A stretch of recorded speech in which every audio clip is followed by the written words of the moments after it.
This podcast is a member of the Place to Be Nation family. Visit us at placetobenation.com, the only place to be in your pop culture world. Build a wall of books between us in our bed. Repeat the words that I know we both said. Relax into the need we get. Welcome to the Row 1 Seat 1 podcast. We have a varied show this week. I have Sean Shea on. Sean's from XCite Wrestling in the upstate New York region. He's going to be my first guest. And then I have sort of a cornucopia of guests coming on after him. I went to Southern Underground Pro Wrestling. I also went to Action Wrestling this week and a Carpet City Clash in Dalton. But I was able to get O'Shea Edwards, IFHY, Tyler Matrix, and Jaden Newman after his marriage proposal. So you're going to hear a variety of guests after Sean.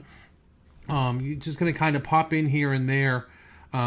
Bear with the sound quality if you don't mind. It's a little rough. I was trying to record people outside and people were popping in and out of the door and stuff like that. I'm sure you can understand the travails of trying to record at a show. But I got some good guests. O'Shea and Jaden and the IFHY guys are wild. Absolutely wild. And obviously Warhorse, not Jake Parnell, Warhorse is one heck of a wrestler now. He is the IWTV champion. Gave me a great little 10 minutes or so. And then Tyler Matrix is an up-and-coming wrestler in the Alabama scene.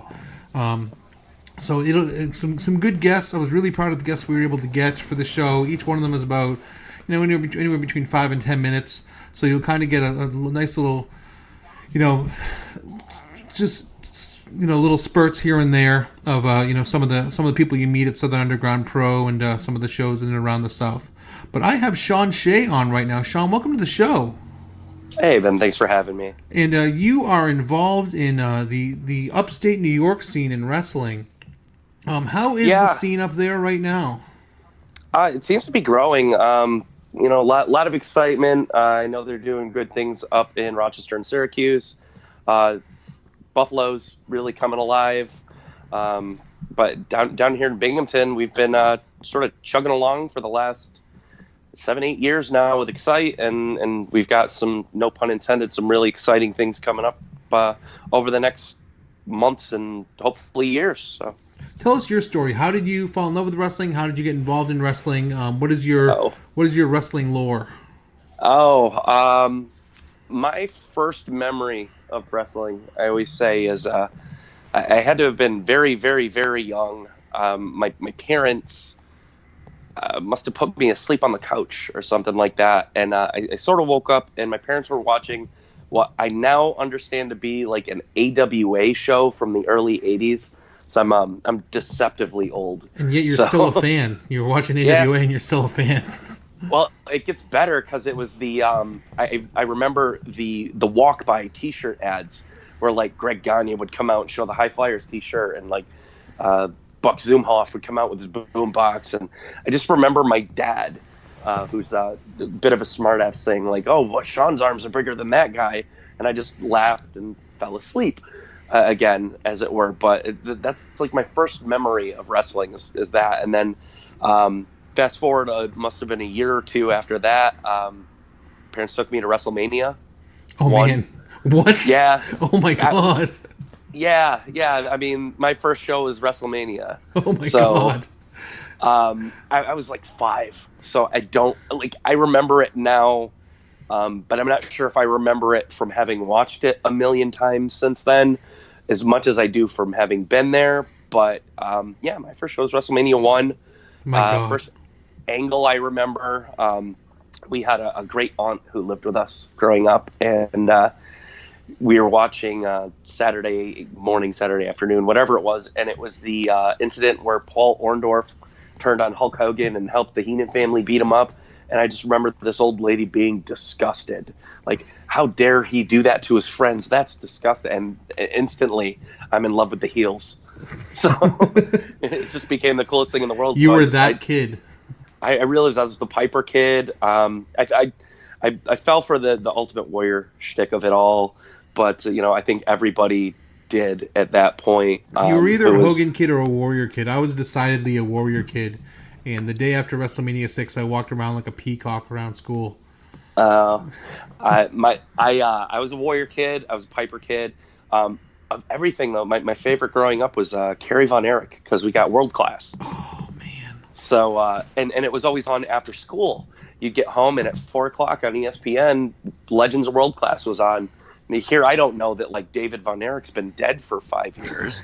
But, I'm thinking the Von Erichs and the Freebirds and Iceman, King Parsons, and Chris Adams, and all those guys are just the coolest.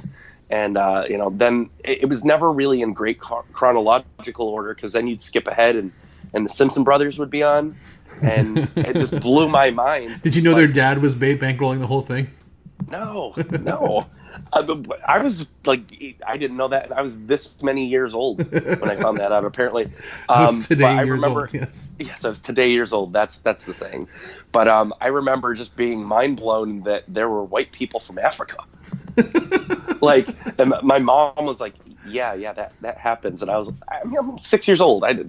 This is 6 years old in the 80s. So perhaps it's not the most woke realization. No, it's good to learn. It's good to learn. But yeah, it could have been far worse. I always loved wrestling. I took in everything I could, watched every day, because World Class was on after school. Get that homework done, and I get to watch wrestling, and then watch wrestling on the weekends, and wake up and VHS the really terrible early Saturday morning TBS show, and watch 605 and everything I could do. What stations were you getting? The New York City stations, or were you getting? Yes. Oh man. Oh. Yeah, we had WPIX and WWOR back then.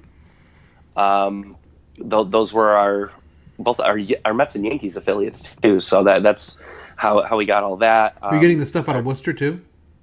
No, okay. No.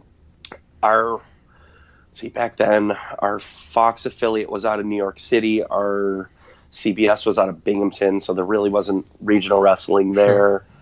Sure. But it was really just, aside from what, the AWA you got on ESPN or anything like that, territorial-wise, indie-wise, we didn't really get any of that. It was all TBS, which we lost in the early 90s, so I had a big gap in the time where Watts was running WCW, and like basically from when Ron Simmons lost the world title until Nitro, we had a gap in WCW. I could only catch it when we'd visit my grandparents down in Delaware. I could see it, but that was the Aftermags kept me up like every other kid of the late 80s, early 90s. Pre-internet, we had Bill Apter, who is like one of the three. Were you a magazine guy too? Yeah, and I'll tell you, like, meeting Bill Apter was like one of the 3 or 4 coolest things I think I've done in wrestling so far. And it was just, and it's Bill Apter, like, he's just a little guy who like wrote some things. But I was like, I grew up with the almanacs and the 500 and everything, and I know who Yoshi Kwan is because of the Aftermags. Like, it was just terrible. But you get the Memphis stuff, and you find out what that crazy Cactus Jack was doing, and it was just a really terrible time to be a WWF fan, but it was like a great time to be a wrestling fan. Now, were you traveling to the city much to go to shows too, or were you staying pretty much in upstate New York when you started going to shows like of your own volition? Didn't really get to the city for that. Indie-wise, we headed up here. Binghamton would still get Raw coming through town, and ECW would come through Broomtown Arena. Oh yeah, you were in that. They were in that age range where ECW was a thing. Yeah. Yep. So and I lived in Pittsburgh for a little bit, and ECW was huge down there, and you also had Steel City, and just like decent little indie stuff. That would have been 2000, so ECW wasn't dead yet, but you certainly got sort of that crop of indie guys who were early ECW that didn't get picked up by WWF or WCW. So, you'd get your Gino Carusos and your Rockin' Rebels and things like that out there. But we've already mentioned Buck Zumhoff and Rockin' Rebel in this podcast, by the way. We've met our quota of terrible human beings who've done horrible crimes. Real that's That's yeah.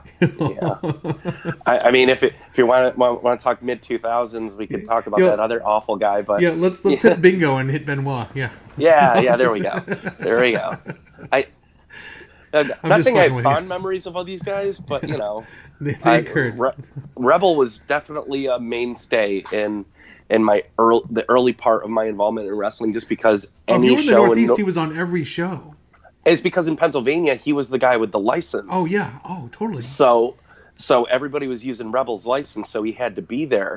And, wasn't always the coolest guy to me, but I was like the little nobody greenhorn.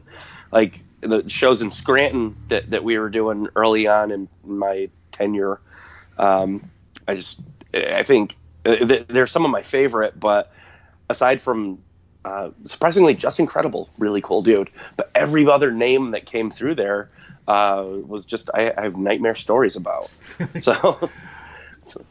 Okay, let's because you decided to become a wrestler and you called yourself the 5th worst wrestler in the world. Yes. If you want to bury someone, who is the biggest dickhead to you as a greenhorn wrestler? Well, let's see. The guy I was most disappointed in, and it wasn't even directly to me, it was Greg Valentine. Really? Yeah, I was maybe in the business like 3 months, and the show came up in New Jersey, and I was the newest dude, so of course, and I had a minivan for my family, so I got coerced into driving to New Jersey through Philadelphia, which I hate driving through Philadelphia.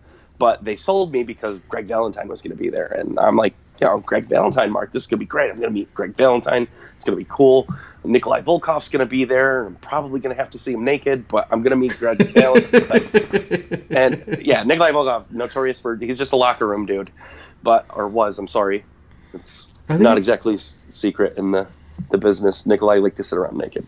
But Greg Valentine's at this show, and they're doing sort of their whatever acronym it was in the back of a sports card store, Hall of Fame, and Greg Valentine's getting in with Doc Diamond and these guys who mean something down there apparently. And Valentine does his signing before the show, does the gimmick in the beginning of the show, and leaves. Did not come into the back, did not say hi to the boys or anything. It was just like, I drove 6 hours to meet Greg Valentine, and I never got within 50 feet of the man because he just couldn't be bothered with us. Meanwhile, Homicide shows up, not even booked, and is one of the coolest people you'll ever meet. And he had just done that bit with the cage and the cage spot in TNA when they went to Monday nights. Oh yeah, it was right after that, so he was in full on Barry TNA mood. I met him Mania weekend. Wonderful. He talked with me. He didn't have to for 20 minutes just about the shirt I was wearing. He was the nicest human being who ever lived. I think he was there because some of his cousins were on the show, but just the coolest guy, and he had the dirt, which was funny, and he was just really, really, really cool guy, and it really made up a little bit for that Valentine thing, but the Valentine thing still stings me to this day. So Homicide, cool guy, Greg Valentine, dickhead. Yeah, and then Tony Atlas was really, really rude to me at first, and then we worked later that night, and he just liked the whole Green Brothers shtick, and at the end of the night, I don't want to do the voice, but everybody does the Tony Atlas voice when we repeat what he's saying. But I had the nerve to go out and have a cigarette before my match, and it was well before my match, and I came back through, and he went up one side of me and down the other about how Vince McMahon's never gonna hire me, my wife and kids are gonna leave me, and I'm gonna lose half my face, and just. It was 40 minutes of me just taking this from a guy who did crack. This is factual. This is entirely factual. Yes. So it's okay, so sorry about the cigarette. Sorry I didn't have anything more your speed to share. But, and I'm just, yes, sir, nodding. Yeah, you're right. I'm sorry. Being as respectful as can be. And then we worked later that night, and he just saw the stupid the comedy spots and everything we were doing, and just later he's like, oh, I love you guys, that was so much fun. So like now Tony and I are cool. I love him. He's actually gonna come and do an XCite show for us in a couple of months, I think, and like I look forward to it. So you worked for how long? Really only a couple of years as a wrestler, and very, very sporadically. Mostly I was a manager, but that didn't really it didn't work out for a lot of other guys, just because we were talking before we got in the air. I'm indie big. Sure. Like right now I'm 6'1", 240 pounds. When I was working, I was probably 220, 225, and in decent shape. So it worked with Rob Cook, Ivy Green, who is criminally undersized. It's a crime against nature that Rob's small, because he's one of the best workers I've ever been around, and he's my brother from another mother. But he's very short, and I'm very tall compared to him. So it made sense for him to have. I wasn't the heater, but I was just as silly as he was, so we were playing brothers anyway. But when other guys started coming along, and I'm still bigger than all of them, it was like, all right, I need to. I love big guy, little guy tag teams. Anyways, it's so great. Yeah, and we didn't even get the good kind. Like, we were worse than Enzo and Cass. Oh dear, like, let's not say things we can't take back. Yeah, I mean, I said 5th worst ever, and Enzo was in one of the illustrious 4. He might be the 6th. We're getting close. Well, you know. Oh, you haven't met some of the old 2010, 2011 upstate indie guys. Oh, fair. And I've seen some Tennessee indie workers too, and some Georgia indie workers. So, all right, that's fair. That's fair. Yeah. Yeah. So you decided to get out of the business working, but you decided to get involved with XCite on an administrative level, and that's kind of where you're at now. Talk about where you're at now, and talk about XCite, because I'm, for lack of a better word, excited about what you guys are doing. Awesome. Well, thanks. XCite formed about 7-8 years ago now, and it's really awful that I don't know that off the top of my head. Out of sort of the ashes of a couple of other organizations that came through. First company that I was working with out of Binghamton was an extension of Gino Caruso's ECPW that would come up and work upstate in Binghamton and Cortland and towards Oneonta. Round about 2010, the ECPW upstate crew sort of split off and went with this guy Fred Spencer, who started a company called 3DW. I don't remember what the D's stand for, but that's when I was doing most of my wrestling, was back when 3DW was around. Yeah. Fred got in over his head, as most guys who come in 99% of indie promotions. Yeah, yes. Yeah. A ruder person would like to call him a money mark. I think Fred was a great guy who really loved the business and just didn't realize how much went into putting on a show. So that's when John Mushak came on, and Johnny had been involved with 2CW, which I'm not sure if you're familiar with 2CW up here. I've heard of it. I've seen some of the cards. They look fantastic. That 2CW was great. I was never even, I was barely good enough to buy a ticket for 2CW, let alone work one of their shows. But we used a lot of the same sort of middle of the card guys. But 2CW was great, and Johnny was doing production for 2CW. He decided to come in and help Fred out, sort of in the role that I'm doing now even, but John had a lot of great booking connections, and eventually it just went from 3DW, became XCite Wrestling, and we've been going ever since then. Johnny wants to be our area's version of the super indie, so we've had when we started talking the other day, I just started trying to jot down everybody who's come through for us as XCite Wrestling, and between WWE and Impact and Ring of Honor and now AEW, and we're up to 97-ish names, and I know I'm forgetting things. Of guys who've been on TV. Yeah, TV awesome. or decent-sized indie names that never really got signed. Like, a lot of people were like into indie wrestling, at least in our part of the country, will know, like Kikoa, the Flying Hawaiian. He did some TV jobs for people, but up here he's been sort of a mainstay for the last 10 years, so I counted him in there. because he did make a SmackDown appearance or something like Oh, that. sure, yeah. But yeah, I mean, just tonight I was watching NXT before we started talking, and two XCite guys opened up NXT tonight. Drew Gulak and Leo Rush. Oh, really? They've been through. Yeah, That's awesome. I mean, I think Luke Harper, or up here because he's from our area, Brody Lee. I think his last indie booking was with us. We did Johnny Gargano and Adam Cole Really? 5 years ago. Really? We did that in 2013. Oh, man. Like, yeah, we've had Leo Rush. I think it was either Gulak or Ciampa was under WWE contract the last time they came through here. We had Finley when he was on that brief Miz-induced hiatus. Like, we've had just.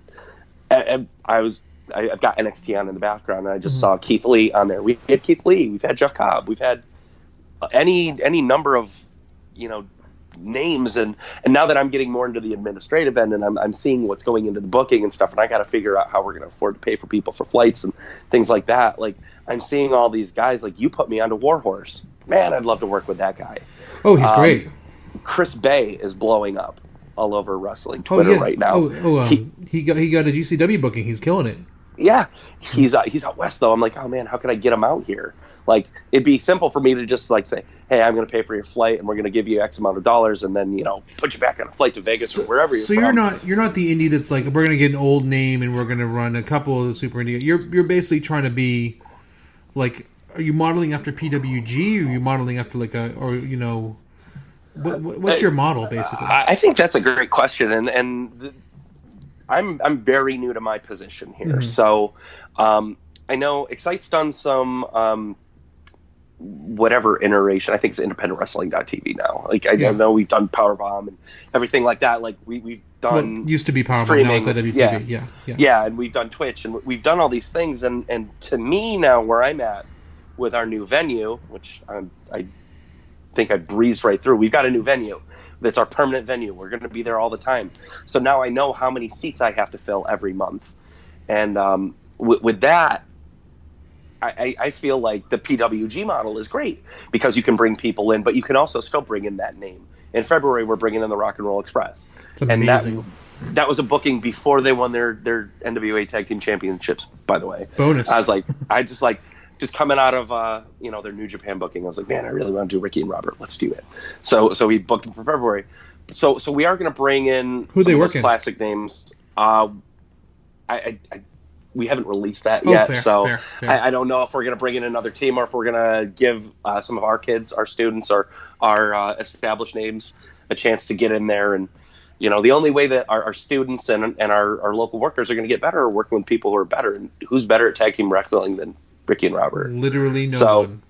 Yeah, I mean, the best tag team in history. Yeah, I was a heel guy, so well, Midnight Express, but yes, they're very good and they're awesome, and I'm excited for it. But we're also, we're bringing in Ron Simmons for our grand opening here in November. That's awesome. Which is thrilling for me because it's Ron fucking Simmons. Like, I'm stoked. Even before he was Farouk and APA and damn, he was Ron Simmons. He power playing Vader. It was awesome. So like fourth in the All-American rankings in 1987. 1981. 1981. I'm sorry, 1981. Yeah.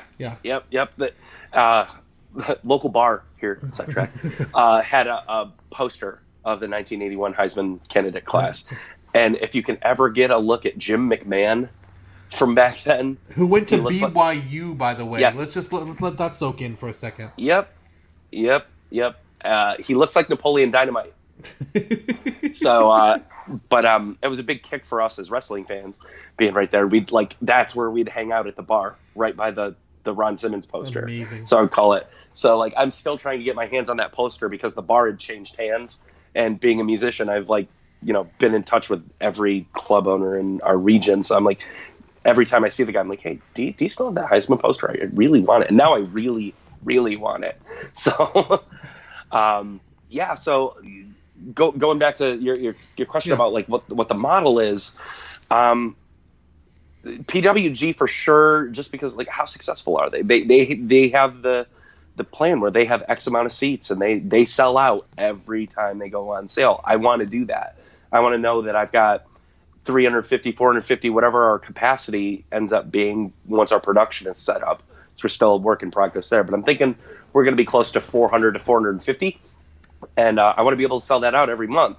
So I know what my budget is. I know what my talent budget is. I know what my overhead is. I know what my insurance is, our bonding, ambulance cost in New York. That's killing independent wrestling in New York right now, is we have to have an ambulance on site. Because you have the commission. Yep. Yeah. Yep. And yeah, I tell you, it's depending on where you are. No, it's not like that in Pennsylvania, and we're 5 minutes from Pennsylvania in Elmira. So, but that also means that they can run the famous Jim Cornette Outlaw Mud Show. Like they don't. I want people to come to work for us because they know, listen, we're going to run a show that's safe for families. Yeah. Without being G-rated, it's still a safe environment for families where, if there is alcohol consumption, it's a little more controlled than the rowdy American Legion that we've been in. And I love the Legion, but man, $2 beers at a Legion gets a crowd to not go the way you want it to sometimes. Oh, I've been to some of those shows, brother. Ooh, yeah. So I want to be somewhere in between. Like, you got to bring in the name for the casual fan, but we also want to appeal to the hardcores and bring in these hot rising names like we always have. I mean, we managed to get Ricochet in here, and man, like, it was just the coolest thing. But it wasn't one of our best attended shows, just because he had been doing the New Japan stuff. So the hardcores were there, and it was like, holy shit, Ricochet's here. And then the other guys are like, who's that skinny dude? And he can't even say. Well, you got to know your audience too. In some areas of the country, some guys might get over more than others, and some audiences, in areas of, in Georgia, certain guys sell more than others. In Tennessee, certain guys sell more than others. Nashville crowds are entirely different than Atlanta crowds that I've learned. And, right. And it's just, and some in Alabama crowds are entirely different than Nashville and Atlanta crowds. So it's just from what I'm learning down here, So it's, it's trial by error. Yeah, for sure.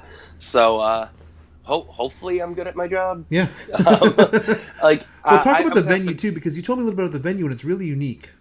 Okay, yeah. We've called it the X because everything has to have an X in XCite Wrestling, because we're all kids of the 80s and 90s where everything was extreme, and we're showing our age there. We are now located in the Oakdale Mall in Johnson City, New York, which is, I think, a suburb of Binghamton. We got ourselves a 6,000 square foot former storefront. It used to be a Rue 21, so I'm positive I bought my daughter's jeans there at least once over the years. 6,000 square foot worth of room for our ring and our school.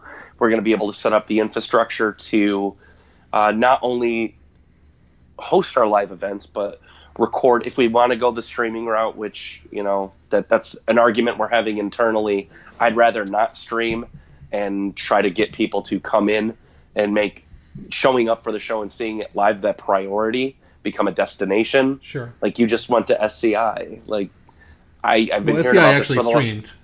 They actually streamed this year. So. But for the last few years, to me, that was like destination, because it wasn't something that, I hear everybody on PTBN just rave about this tournament the last few years, and I'm like, man, like, that would have been cool. I'd love to be able to go there if I wasn't like. I'm the host with the most there, and you're more than welcome to come down.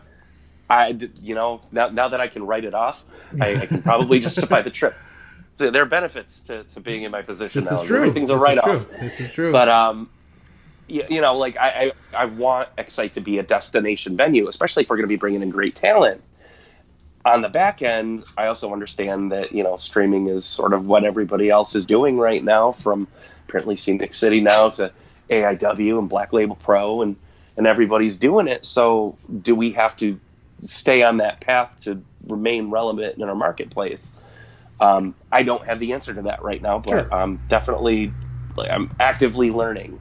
So we're going to be hosting here in the mall, which is a great opportunity Wrestling for us. In a mall, so cool. Yep. Yeah, our first show in the Oakdale Mall is aptly titled the Oakdale Brawl, because we're not creative.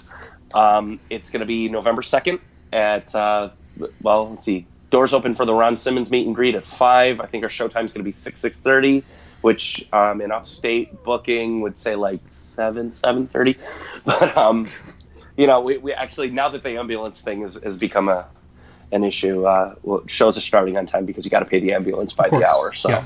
so we're going to stick to that. I'm excited because if I had this venue growing up when I was 13, 14 years old and I was going to the mall, my parents could drop me off at the mall and I could take my $15, $20 and go to see a wrestling show, and they could pick me up just like if I was going to a movie. Oh, totally. I lived at the mall as a teenager. Yeah.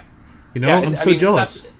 It's not the same as it was when we were growing up, but it's a safe place. Whereas going back to our Legion, loved the Legion, but it was in a not so great part of town with a bar, and I wouldn't have dropped my kids off there.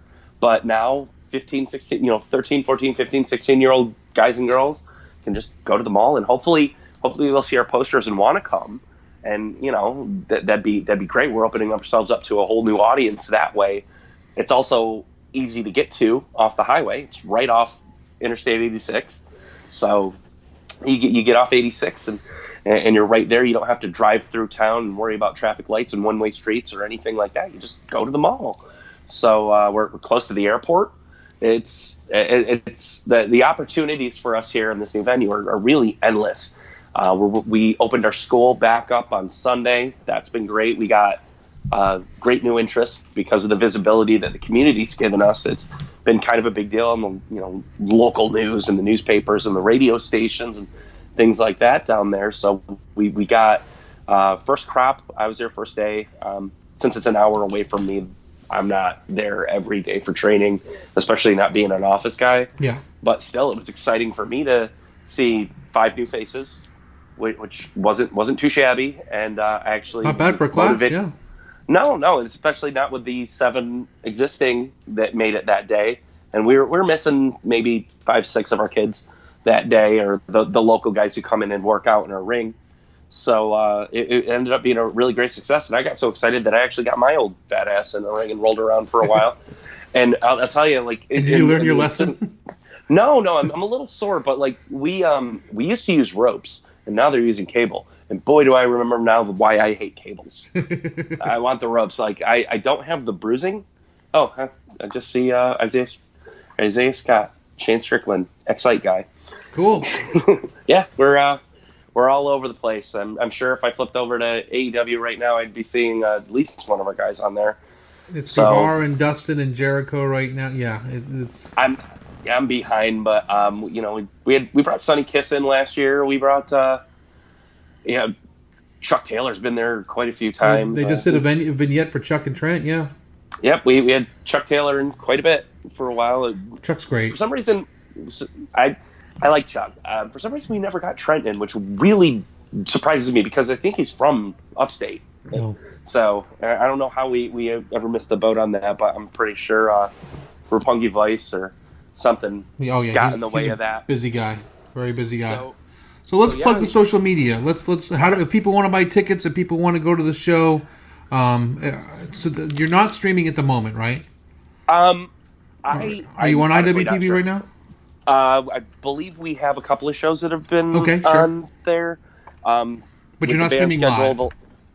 As far as I know, we are not streaming, but I could be. You can find some of the old shows archived on there. Yep. If you guys want to check them out. We are on Twitch. You can see a little bit of our stuff on YouTube. Cool. You can check out XCiteWrestling.com. Follow us on Facebook, Twitter. There's 2 accounts. There's just XCite Wrestling, which is Johnny, the owner, and then I have been pretty active on this Twitter thing lately now myself at XCite Office. That's going to get you to me, and you'll be able to find out what 3-month-old podcast I'm listening to that day or anything like that. I'm perpetually but the best way to behind on everything. Best way to see it is to go live to the show. Yes, absolutely, and we've not put out a stinker yet, so great. We're not ready to start. Fantastic. And you got Ron Simmons, Rock and Roll Express. What other matches do you have coming up for this show? What have you announced? I believe we're doing Joe Gacy versus Stockade versus Sean Carr, nice. Who is the Binghamton hometown hero. Gacy's great. Yeah, Gacy's wonderful. He's been he was our first XCite champion. We've used cool. him almost every show. He's fantastic. That's really how we got a lot of the other like higher name CZWE kind of indie guys coming through is just through Joe Gacy. He's been amazing to us, and I know we're going to lose him. I know we're going to lose him at some point. I just hope it's not November 3rd. So, and Sean Carr is the 2017 ECWA Super 8 champion. Cool. Local Binghamton guy. He's the head trainer at our school. He's fantastic. He broke in about 6 months to a year before I did, and he is everything in the ring that I never was. He's athletic and smart and entertaining and just works great. And Stockade is he came to us from CZW as well, but he's the Deathmatch Asgardian, and he's just rough and tumble as it gets. He's a member of the Dying Breed, who is also our tag team champions right now, Axel Lennox and Rob Cook.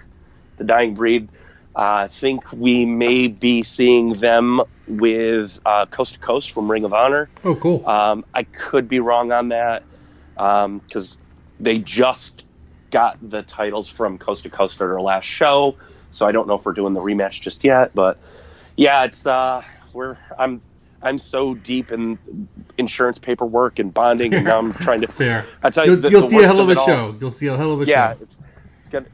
Whether you're live or you see it on a DVD or if we're streaming, you're gonna enjoy the hell out of it. I wouldn't be doing this if I wasn't a fan of what we were doing, and I'm proud as hell to be a part of XCite, and I really can't wait for.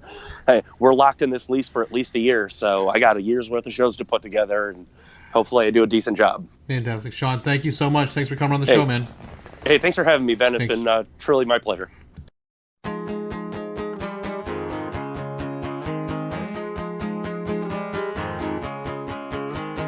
I listened in, yes, I'm guilty of this. You should know this. I broke down and wrote you back before you had a chance to forget, forgotten. I am moving past this, giving notice. I have to go, yes, I know the feeling. Know you're leaving. Come down, I'm calling you to save. I'm capsized, staring on the edge of safe. Calm down, I'm calling back to save. I'm home now, I'm coming around, coming around. Nobody likes to. Outside, everybody's gonna be all loud and shit. But Sorry, that's okay. I'm here with the independent wrestling television champion, IWTV champion. IWTV Yeah. champion Jake Parnell. No. Say Warhorse. Warhorse. I'm All sorry. caps. All caps. Warhorse. Say yell it. You gotta yell it. Warhorse. Warhorse. That's how you say it. I'm here with Warhorse. Warhorse. Sorry, I knew you back when. Yeah, you knew me back when, knew but you now back it's when. just Warhorse. Just Warhorse. Yeah, Jake Parnell's my government name. We'll Your get government rid of name, that. slave Yeah. name. Yep. Warhorse. What does this title mean to you? This means everything to me. This is in my opinion, this is the beacon of what independent professional wrestling should be. For the longest time, there was never a championship that declared who the best wrestler on the indies was, and now there is. There's so many different companies with their own different titles, but this title's been defended across numerous companies like Beyond Wrestling, Black Label Pro, here at Sup, First Wrestling, Action Wrestling. It gets defended everywhere because it is the one independent wrestling championship. Talk about your struggle getting to this point. Oh, it because you've been sucked. busting your ass. Yeah. You've been busting your ass for years. I've seen you since you were a Viking. Yep. And a baby Viking, in fact. Used to be a little Viking, and then the Vikings split up. After that, it just took a lot of figuring out who the hell I was. Mm-hmm. And now it seems like I'm on the right path because I just listen to more heavy metal and get more pissed off. You listen to a lot of heavy metal. Yeah. But no, I had a bunch of losses going into the TurboGrafx 16 tournament, so I knew it was do or die, and I ended up making it to the final round, beating Eric Stevens and winning the Independent Wrestling Championship. Then defending it on a beach the next day. That was defended on a wild. beach. Yeah. That was absolutely Stinger wild. style. You seem to have really found yourself on social media with your promos, with your inspirational speeches, with your absolutely just killing it. Talk about your social media footprint. So, as far as like the motivational speeches, I'm just saying stuff that I wish somebody would have said to me when I was 16. Because I had issues and things like that, and I know other people have issues, and I'm not putting those messages out in the world for my own gain. I'm putting them out there because maybe somebody needs to hear them, and it turns out a lot more people than I realize need to hear them. So, you can expect more motivational stuff in the future. I guess I'm the heavy metal Mr. Rogers of wrestling now. But other than that, the other promos are just things that I can put out during the week that entertain people, and I feel like Warhorse itself is a pretty easy to get into brand, and so far so good. Talk about Warhorse as opposed to Jake. Well, Jake likes to sit on his couch, but Warhorse likes to sit in the gym. Jake likes to listen to heavy metal, but Warhorse loves to listen to heavy metal. Jake will sit in a car for 9 hours waiting to get to a show, but Warhorse gets to actually wrestle on the show. So I guess those are the key differences, but Warhorse is the indie wrestling champion, and Jake is the guy that got him there. Fair. Favorite bands to listen to? Ooh, man, I've been listening to a lot of King Diamond lately. I love classic metal. Like, okay. I don't listen to a lot of new stuff. Nothing after 1988. I mean, maybe 93. Fair. But I'll listen to death a lot if I'm in a death metal mood. I'll listen to fucking Venom. Venom's like one of my go-tos. They actually inspired a lot of my look and whatnot. Not so much the face paint, but just like the studs and leather and like, you know, dungeony type stuff. I don't want to say Satan because Warhorse isn't a satanic gimmick, but they're a very satanic band. Fair, yeah. But yeah, Venom, King Diamond, Death. I love Megadeth. I've loved Megadeth since I was in high school. So things of that nature. Who are your wrestling influences? Wrestling influences? Road Warriors. Yeah, I get a lot of Ultimate Warrior comparisons, but I don't do half the steroids because I don't do any steroids. So but you have, your body has gotten a lot better, like not better, but like you definitely put a lot of effort into your look. I've trimmed down from going into the match against Jeremy Wyatt at St. Louis Anarchy. I trimmed down, I think, 2 belt sizes in 3 weeks, and I got really skinny and lean, but now I'm starting to actually fill back out and bulk up, so that's going to be the next couple months, is trying to stay lean enough but get bigger in the shoulders and chest. That's really my goal. Now, I've seen you at St. Louis Anarchy, and you're a St. Louis guy. Talk about what Anarchy means to you, because you're a god there. You're a god everywhere you go, and the response you get from a crowd is unbelievable. But St. Louis really seems to be, I mean, you could run for fucking mayor there, dude. I might. You never know. you and Gary especially. But talk about what Anarchy means to you. So Anarchy was, some people may not be aware of this, Anarchy was gone for a year, and during that time was whenever me and Gary started our feud. And we've been beating each other's ass all over the country since then. But it meant a lot to St. Louis fans that, as much as I hate Gary, me and Gary like continued the whole St. Louis Anarchy spirit. And then whenever it came back, we main evented the including first ripping show, your face off. including ripping my face off, which I'll never forgive him for. But we carried the torch as far as Anarchy goes. And then whenever it came back, I was a shoe-in for one of the top guys in the area. And it just so happened that the Anarchy fans accepted me as much as they accepted Gary and Davey Vega and Matt Fitchett. Because those are the 3 Anarchy guys, but then all of a sudden I somehow got into the 4th slot. So the now 4 pillars. Yeah, we're the 4 pillars of St. Louis wrestling is what people like to call us. And which is weird because I've never wrestled the other 2. But I've wrestled Gary enough for everyone, so just to be fair. Now, the response you get from a crowd, like I said, SCI, the crowd pop was amazing. St. Louis, the crowd pop is amazing. Everywhere you walk into, SUP, the crowd pop is amazing. You elicit a response that is just visceral. What does that mean to you? To just, people just chanting Warhorse? It means everything. It's like, I guess as close as I'm ever going to get to a Road Warrior pop, which means a lot to me because I love the Road Warriors. You feel like a rock star? Kind of. It's exciting whenever that many people all at once start chanting your name, and it's not something that happens for everyone. I guess it happens for like Nick Gage, and it'll happen for Gary in St. Louis and some other places, but as far as what I've been able to do, it seems like everywhere is starting to do the Warhorse chant. So that means everything to me. One of those places you got that pop too was at the show on WrestleMania weekend where you main evented. Yep. You got to main event a WrestleMania weekend show. What was that meaning to you? It was it wasn't just main eventing a WrestleMania weekend show. It was the first show of WrestleMania weekend. So luckily we got to leave a good taste in everybody's mouth, and it seemed like everyone loved the match, except for me. I lost, but you also destroyed the ring and destroyed everything. Destroyed the ring, destroyed a bunch of doors and chairs and stuff. But whenever everybody was making their top 10 Mania weekend lists, it was like NXT and Ring of Honor and WWE, and then you'd see Warhorse versus Gary, and that meant a lot to me that we were still in the contention for match of the weekend. You're up top of mine too. And I probably saw 60 matches that weekend. You guys were top of my list. Damn, that's pretty damn good. It was awesome. I guess. It was real cool. A lot of good shit happened. It was real cool. Weekend. It was real cool. From here, you're defending your belt. Where do you see yourself going forward? I don't know, because I feel like if I don't keep my head in the game, I could lose this title at any minute. But next weekend, well, if I defend it against Matt Justice tonight, I have a defense against Gary next Sunday. I have to defend it against Orange Cassidy next Saturday.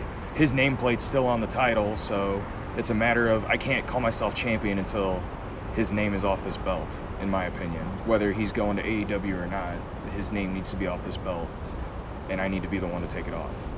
But I got those 2 matches next weekend. I have stuff booked up to December, and if I don't retain the title, then that stuff doesn't happen. So it's a matter of sink or swim at this point. Warhorse, thank you so much, man. I appreciate it. Thank you. Shay, we talked to you a few months ago, but how have things been the last couple months? You've been killing it in the DC area. Man, so at least in my world, I feel like there's always been like a slot to be filled in the DC. That whole, if you want to call it DMV, I call it the Grappital region. Grappital region. And so since it's there, I figured, who's going to take this seat? I'll take it. So I'm in the process of making that my own. And it's going pretty good. It's going pretty well. So for me, it's like, for those who think they want to hang in the DC area, if you need to have a chance to hang in the DMV, come find me. Come find out. Let's see what happens. Don't be surprised when I send you back home. Like, bring your boys with you. Bring your people so they can watch you get stomped out on the front lawn. But no, man, things have been going good, man. Tonight was fun. I got to spread my wings a little bit. You worked Manders tonight. Son, that was, like you said, that was 2 refrigerators just. And somebody told me, like, yo, how's it feel to get hit by Manders? I'm like, imagine getting hit by a truck that's on top of other trucks. Or getting hit by an elevator filled with other elevators. And that's what it feels like, man. But it was fun. It was good, man. It was the first time in a long time I've been nervous about something in a good way. But it was awesome. But at the same time, man, this is what I came for. I got a chance to really, like I said, spread my wings a little bit, show some stuff that no one's really seen before. You're still working in the South, but you're also staying on the DMV. Yes. So it's now becoming where I'm a byproduct of the South that's welcoming into the DMV. Yeah. And it's great. I love the fact that they get a chance to be out there and show the DMV something that they haven't seen before. And they're accepting of it. One group you're really killing is Primetime Pro Wrestling. Yeah, man. Yeah, that's great. Because DC... I had Gator on the podcast. That's my guy. Yeah. Gator's my guy. Oh, like I said, Washington, D.C. in general hasn't had independent wrestling in about 10 years. Yeah. Plus, something like that. So they're starved for it. So now that you give it to them, and not too much you gave it to them, but now this quality stuff, which is the key word here, quality stuff, like it speaks for itself. They already sold out 3 shows. If Gator's listening, you're welcome. And they're already working towards a 4th already. You know what I'm saying? So, I mean, it just shows that DC is a viable area that wants wrestling. Give them quality stuff, and they'll come in droves. And it's been great. I've been getting a very good reception, despite the fact that I might not be the most savory of characters. But still, it's been pretty good. And so far, man, I enjoy it. I enjoy it. So it's been fun. And you've been training the Ring of Honor school as well. Yeah, I'm there about like 3 days a week. I picked up rugby. You picked up rugby? I just picked it up. Dear Lord, I could see you doing rugby. The people I play with hate it because I just run them over. But it's a new avenue for me to kind of stretch my legs a little bit. It's a different way of cardio. Sure. All that good stuff. It's nothing I'm like trying to make another career change out of, but at the same time it's something different, something else I get to learn. And you become more cut. Your body's made a change. Boy, yeah. If I see one more chicken. I'm gonna hurt somebody, man. I just want a burger in the worst way. But no, man, it's all been good, man. It's all been good. I've been seeing the effects. I've been seeing the effects of everything, and it's been positive, and some of the feedback I've been getting is really positive. So this is one of the things, man, where it's like, okay, if this is working, let's keep going, let's see how far we can go, and then that's it. Cool. O'Shea, thank you so much, man. Thank you, man. Here with Tyler Matrix. Tyler, you trained in OVW, right? That's right. Tell me about training in the OVW school, because that's a bit of a different path than a lot of people go. Yeah. Well, you know, I originally lived in Decatur, Alabama, and I moved up there based just what I saw online. And that's where I started training with the late Matt Capitelli. And he just kind of took us through like the basics and everything move-wise, how to structure matches, just everything that you would need to know to start out. I always felt like that was the best experience I could have asked for as far as training. And then we moved on to Rip Rogers, which was more the same, more different drills and everything, but I'm thankful for my time there just because it really did give me like the skills to be able to do things in the ring, maybe on the fly and stuff like that, and prepare me for wrestling and everything. Matt was really a well-loved guy from what I heard. Matt was the man. I can't even begin to express how thankful I am to have met him and have him be a part of my life. Was he sick when you were training with him too? So Matt, I mean, it was already his career had been over for a while, but he started to get sick closer to maybe a year after I was outside of his class, a year to maybe 2 years. And he had all these, wires hooked up to his head. Oh, jeez. But he was still coming and putting in the time to make sure that the next guys up in his class were getting the proper training they deserved. Now, Rip Rogers is an old school guy. Mm-hmm. Talk about how old school he was and how he differs from a lot of the newer guys that you deal with, because he's the definition of old school from reading his Twitter and all that sort of stuff. Yeah. I mean, you can probably guess how well we got along, judging by his Twitter and probably some of the matches that go on nowadays that I myself like to be a part of.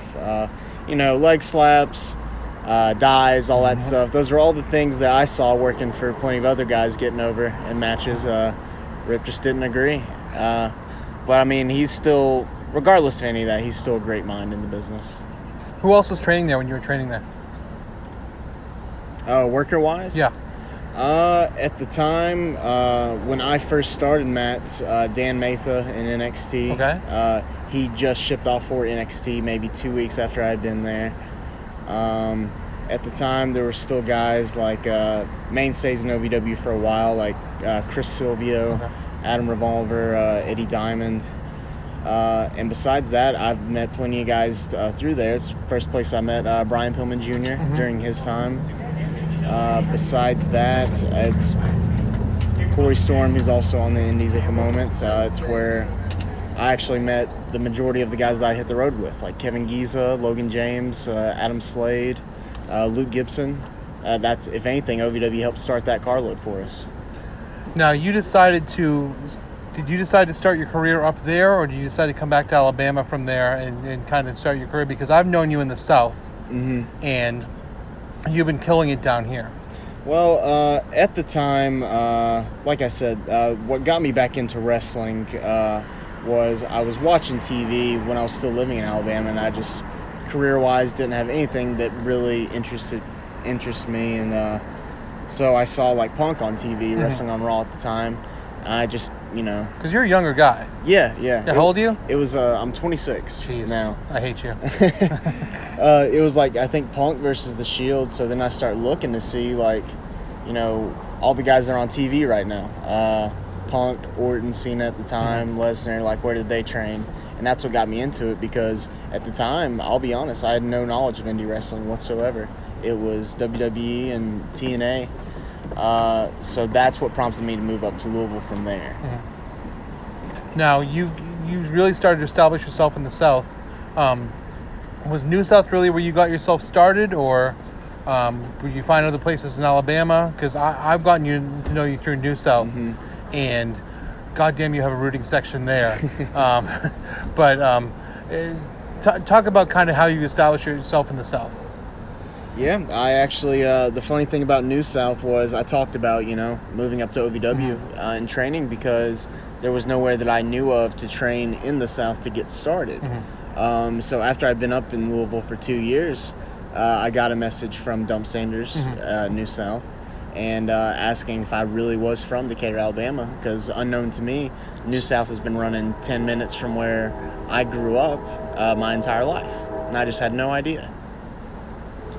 But from there, I just came down, and it was the moment I set foot in the ring down there in Decatur. It was like this is like a home away from home, even though it's back home. Yeah. So just from there, the ball has really been rolling for me in New South. And the thing I noticed for you in New South is 40 members of your family show up every time you wrestle. Has to be an advantage. Yeah, I guess you could say I have the home field advantage from time to time. And they made you the champion after a little while. Talk about the weight of carrying that belt in front of all your family members and the weight of carrying the main events in front of all your family members. Now you talk about the weight of that belt. Are we talking figuratively or literally? Literally. Oh, we got Marco Stunt showing up here. Hey, how's it going? Hey, TV star Marco Stunt. Mouse has it. Where's he at? Huh? Where? Where's Mouse? Why are you doing that? We're recording. Oh, I am so sorry. And if that doesn't get cut, it's all good. Cole Radrick, we really hate that. Cole guy. Radrick just showed up. Yep. Yeah. No. It honestly, I enjoyed it because it put a lot of pressure on me to perform. Because sometimes those nerves, you can kind of work those out. But honestly, getting the opportunity to perform, not in front of like my mom and my dad they've traveled to see me, but to be able to do that in front of people like my uncle, for example, who was like my role model growing up, to be able to perform in front of him and family and friends that, all they know of is, well, Tyler moved up to Louisville and he's a wrestler now. But to show them like the stuff I've been able to work on and put together over the past couple of years, it was a lot of pressure, but I welcomed it. Now, where else have you been establishing yourself? And talk about when you don't have that home field advantage. Well, actually, this past weekend, there was no home field advantage for myself and my tag partner, Logan James. When Pro Wrestling Revolver came to Indiana this past summer, we got a spot on there, and from there, we've kind of earned our way up to making a debut at their Iowa show this past Saturday. And no home field advantage because we're coming out against Jason Cade and Rich Swan, the crew, and we've got, two guys walking out to Jobber chants and Who Are You chants, but I mean, we welcome it. By the end of the match, we were having This Is Awesome and Please Come Back, so I'll take that any day of the week. Now, you're a younger wrestler in the business. Talk about paying your dues a little bit. Do you still feel like you're paying your dues? Absolutely. I feel like, in a sense, you never stop paying your dues. The second you feel like you have to, second you feel like you can stop, I mean, that can also be the same second that opportunities stop coming your way. Now, you're here at Southern Underground Pro. This is kind of a new place for you. This is a new area for you. Do you see Tennessee as an area where you're kind of opening up a little bit? I definitely see that possibility. I got to be a small part of Southern Underground Pro. Maybe about 2 years back, I had a pair of matches, and I haven't been back since, but I would definitely sup, Carrie Awful's program, Crux Wrestling. I feel like there's plenty of opportunities to see next city, lots of places to earn a spot on, and I welcome the challenge. What are your goals 1 year, 2 year, 5 years from now? 5 years, I definitely like a spot on TV somewhere. To me, that's always been the goal. Granted, I'm always going to be happy being an independent wrestler, but at the end of the day, I do think you definitely want to. You definitely want to be able to get on television program and be able to showcase yourself on a national level. And again, that's more eyes, more pressure, and I just want to take this thing as far as I can. Tyler, thank you so much, man. I appreciate it. Yeah, thank you. I am here with the craziest bastards in independent wrestling. What God now? The guys who will do literally anything in a ring. And J Rose, who will also do literally anything in a ring. The people who do literally anything in the ring, and the other one. And the other one, who will say literally anything in a ring. Yeah, he would. Basically. IFHY, guys, welcome to the show. Thank you all so much for coming on. I appreciate being here. Howdy. Howdy. Jonathan Wolf, Sean Kemp, and J Rose. Thank you all for coming on. You guys have a match today called a Yeet Fest. What the fuck is a Yeet Fest? It's what I do to myself every day. I wake up and we just lost J Rose. He just got yeeted. He just got yeeted back into the building. He just got yeeted back in the building. He just got yeeted back in the building. I still got Sean Kemp and Jonathan Wolf back in here. So, what the fuck is a Yeet Fest, boys? Damn. You ever just throw yourself wildly on your bed? Yeah, imagine that, but out of a ring or onto a sack of potatoes. Or anything you can find at this point. Yeah, just throw yourself on it, and that's what a Yeet Fest is. Does this describe your wrestling style, really? Oh no. Well, if you put it under the umbrella of acid graps, then maybe. What is acid graps? And now you're in uncharted territory there. Yeah. Hey, don't ask questions for the answer you don't want. 2 steps forward, now you just took 6 back. Yeah. How would you describe what your style is? Because you guys are, acid graps might be a good way to describe your style because you guys might be wrestling on acid, frankly. When we do when he does the yeeting, probably. Yeah, when he does the yeeting. That's all fueled we gotta by we gotta get that Jeff thing going. Yeah. Start getting Because John frankly doesn't give a shit about his body or his well-being. Oh, 100% don't. Yeah. And Sean is literally a dog. Yeah, I'm trying to. I gotta preserve mine so when he dies. Yeah, when John might die and Sean is not a human. Yeah. So it makes for an interesting tag team. How do you come up with this shit? You ever played the SmackDown vs. Raw 2009, and then you hit create a finisher? Yeah. Welcome to everything we do in the ring. Yeah, I just do that. I just create my own finish on the video game and then implement it and try it. Yeah. J-Riz, what input do you have? Do you have any input in the crazy shit they do in the ring, or do you just let the boys cook? I say a lot of stuff, and they'll be like, yeah, I hear you, and then don't do any of it. But it obviously works. We get wins. We get brought back as recently. So people tend to enjoy us. They really don't need my input, but I'm going to give it to them anyway. So that's just the way I function. J-Rose, you're responsible. One thing I'm really impressed with is the video content that you make for the boys. What do you have a lot of training in that regard, or is it just shit you come up with on the fly? I got this one. Okay. I taught him everything he knows. Okay, sure.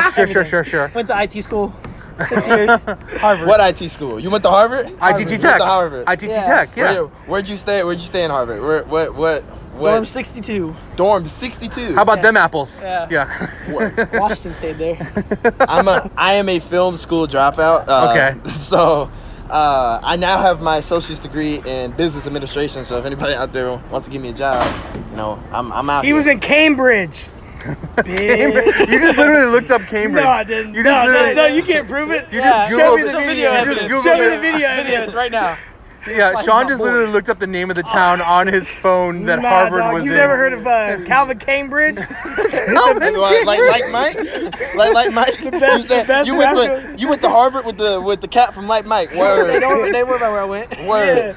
Word. They named the city after him. Yeah, he went to Harvard with 2002 Bow Wow. Go back to you. Top out of the film school, I finished. Harvard. Bow Wow was his best friend. Got my dumb ass. Yo, legit though, I'm seriously, you guys have gotten progressively better in the ring. I saw you at SCI 2 years ago, I saw you at SCI this year. Leaps and bounds better, and your match with Violence is Forever this year was a fucking banger. John nearly died for our sins, and you actually may have died for our sins. You may be on your second life, frankly. I didn't know. I have 9 necks. You have 9 necks? I'm like a cat with necks, and probably have 2 left. So yeah, I kind of died for us that day. Talk about your. I just imagine you guys eat, sleep, breathe, and shit wrestling. Is that accurate? Oh, I definitely unfortunately. Yeah. That's kind of how we live. We've been around it for our whole lives. You ever been in the shower and just listened to a match before, just to hear the pops? Yeah. every time I watch Jericho or Triple H, baby, back in 04. Trying to hear that. Time to play the game! I'm in the shower just spitting water. I'm not to that extent, but yeah, we're there. We like wrestling. Some would say we're pretty. It's alright. Yeah. I mean, if you're into that sort of thing. I mean, it's whatever. We're just LARPing. Yeah. Just LARPing. Professional LARPers. Professional LARPers. Big facts. But no, so the improvement you guys are making, I mean, is it just basically one big training camp you guys are in all the time and you guys are just training all the time, or how are you making the leaps and bounds you guys are making? So for me personally, I kind of just wake up and think of an idea, and I'm like, I could probably try that. Who needs practice? You know, some of the best people just went out there and winged it. So I just got there and winged it. That's how I get better. So very unsafe. Don't do that, please. Please practice your moves. But I ain't gonna lie to you, when he did that swanton to the outside, I never seen him do it before. He's never done it before. He called it. I said, that was a creative move, motherfucker. How'd you pull that one out? back to the video games. He 09, said, you know. 09, straight down, baby. Let's go. My big Custom finish. Yeah, finish. I would lay the dude down and then you just hit the game swantons glitched outside. out, yeah. But I was like, I could probably do that into chairs. I know. Sean, you're getting a lot better too. Thank you. Is it just hard work, or is it just you're coming up with this shit on the fly? I try to watch and see, like, okay, how would a dog do it? And then I go, How would a dog do it? yeah. Basically, if a dog were to do this run spot, how would a dog do it? That's just how I try to think of it. Now, you guys are road warriors too. You guys are traveling everywhere. You guys are spending every single weekend on the road. You guys are... Okay, J Rose rolls eyes. Yo, you're right. You're spending every single weekend on the road. J Rose. You got the poop on us? J Rose. No, you're right. We do. J Rose stays home. I stayed home this weekend. I don't want to hear no. Go back to what you said. He just ruined everything. He made face expressions out of the group. Man, Are you Quote that. It's a podcast. No one would have saw the facial expression. he literally yeeted you out the group. Yeah. are you E-fest. are you loving the life on the road, or does it get old? At a certain point, it's got to be taxing. Oh man. All right, here we go. Ready for the real truth. I ain't about to be one of those guys. Life on the road. I love the road. That's my shit. Nah, like that shit sucks, but we do it because we love it. Like we love the business. Like we want to do it. But in all fairness, we hate it. It's miserable. Those car rides, they hurt so bad. Like wrestling is not what like really hurts me. It's being in the car and your body stiffens up and then you get out and your knees give out on you. That's what kills you more. It's not the wrestling. So those 9 to 10 hour car rides. Because y'all are riding from Indy all the time, yeah, right? Yeah. Yeah, there's nothing near Indy. No. unless you like corn. Yeah. We got corn, yeah. We got a place up in Chicago. Yeah, It's so like 2 hours, not bad. But yeah. Chicagoland, and then if you want to deal with it, there's stuff down in southern Indiana and Jeffersonville, but we won't speak on that here. Yeah, Jeffersonville runs, every night there's something in Jeffersonville. Yeah, you're not lying. You ain't lying. And it sucks generally. Nail on the head. It don't, like, listen, we all work for different promotions up in the Jeffersonville area. We're not going to say that everything sucks, but the quality control just does not exist. There's just a lot of wrestling. Like there's good product down there. Like there's a couple like good places, but like it's just too much. We're not gonna name them. Hey. You have to go and figure out. Like, I was about to put over one company I was like, just for their belt. No, That's it. No one else. Not giving nobody else no real. I'm not gonna give them a shout out, but let's just say their belt had like the little heartbeat boy. And you're bringing them up. Hey, I just want to know. If you find out who the champ was at one point, it's funny, but we're gonna pass over that. We'll talk that one afterwards. Are you guys always working tag? Are you starting to think of work singles, or? We do both. Like so, like IFHY for us is like people look at it as just me and Sean, but there's also a big variety of us. Mm-hmm. It's like. Yeah, it's a gang, gang. Pretty much, yeah, at this point. But like, me and Sean, we are like mainly tag a lot, but we're also always available for singles if you guys want. You can book either or. You don't have to like feel obligated to like, well, budget's tight, can't bring the boys in. You can always bring one in and then bring the other one later, or we bring both. Like, you don't have to see us as a tag.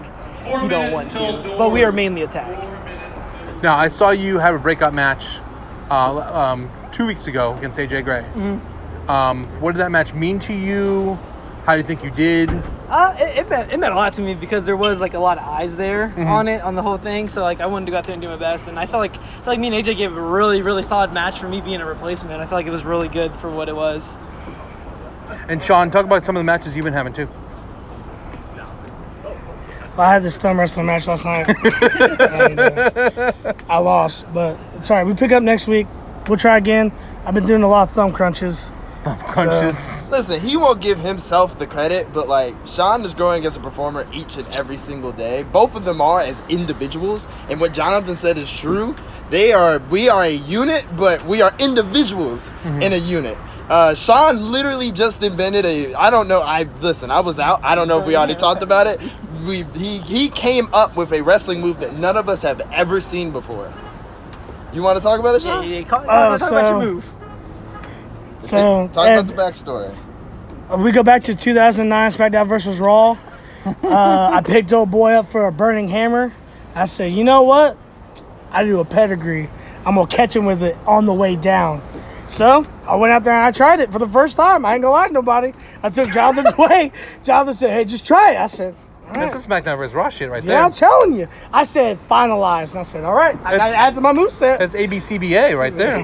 Yeah. So that's it. That's how I came up with it.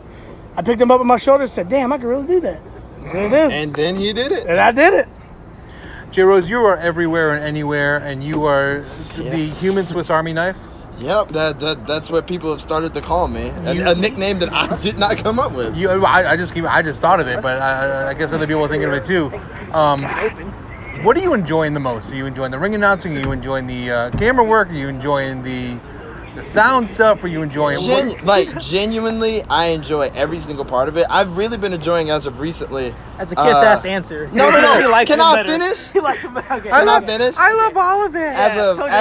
As of recently, I've enjoyed. I've been making a whole lot more content for independentwrestling.tv. Use promo code JRose for 20 free days on the website. And promo code IFHY. That it doesn't exist because Jerry.tv doesn't want to give us a promo code. But legit, this is gonna sound real phony. The best part about everything that I do right now is seeing the growth and maturity of everybody else in IFHY, because that takes up a large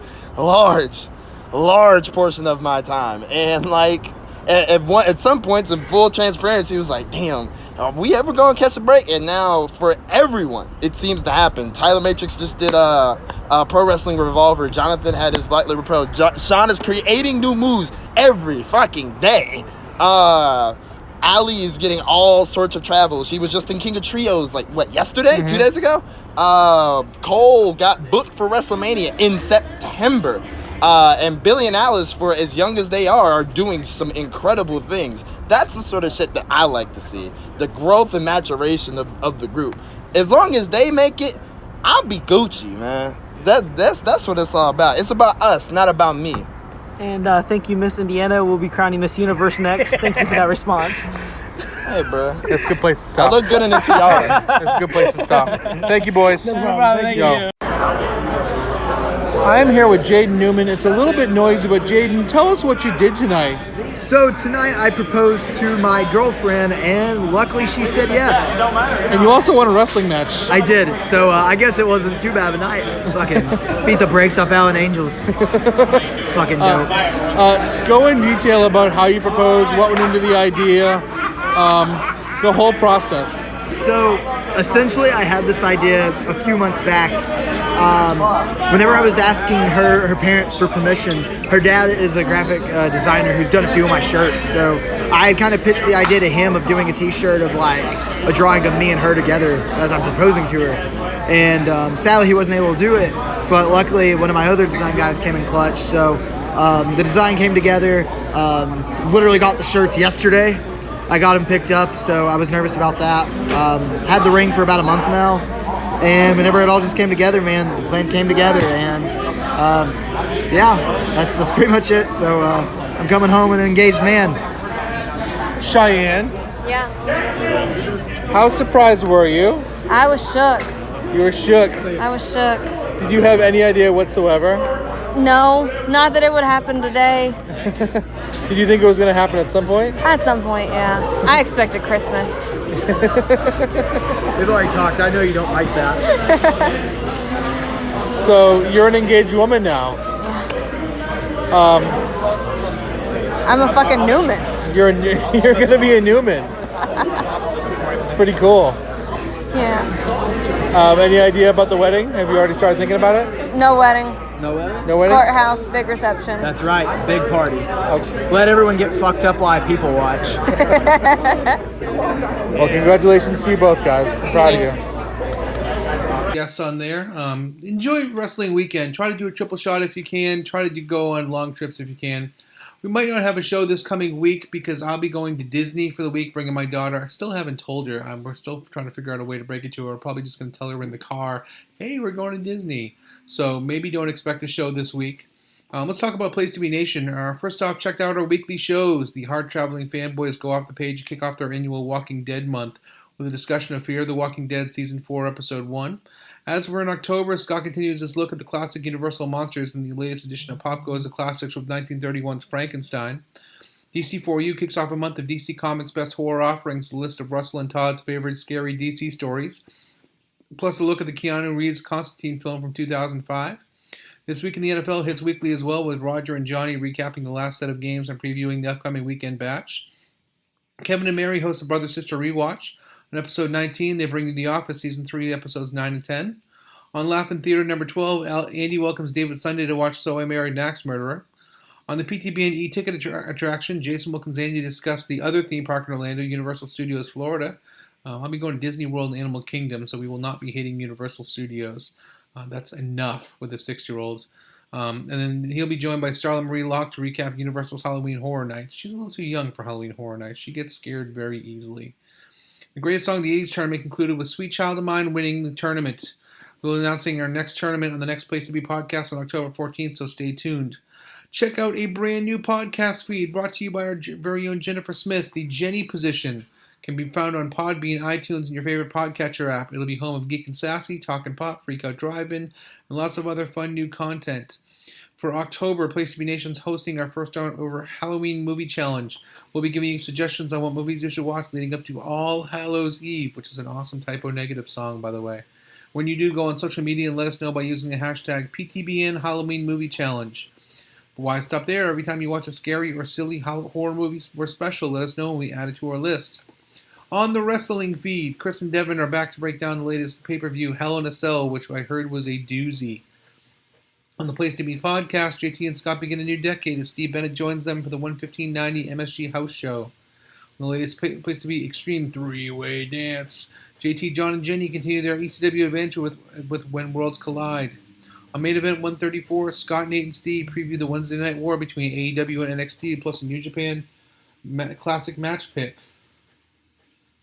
And on Row 1, Seat 1, I had Marco and Logan Stein on episode 23 and Ethan Page on episode 24.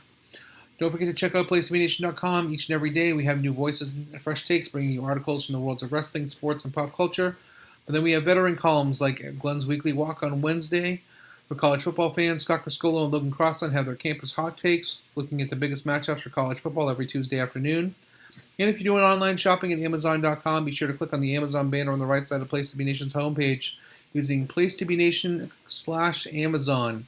www.PlaceToBeNation/Amazon. It takes you right to Amazon, helps us out with no cost to you. Check out our social media pages and message board at bigelow34.proboards.com for information on joining our GWE pay-per-view and TV match ever project. Get in the conversation today and start researching your lists.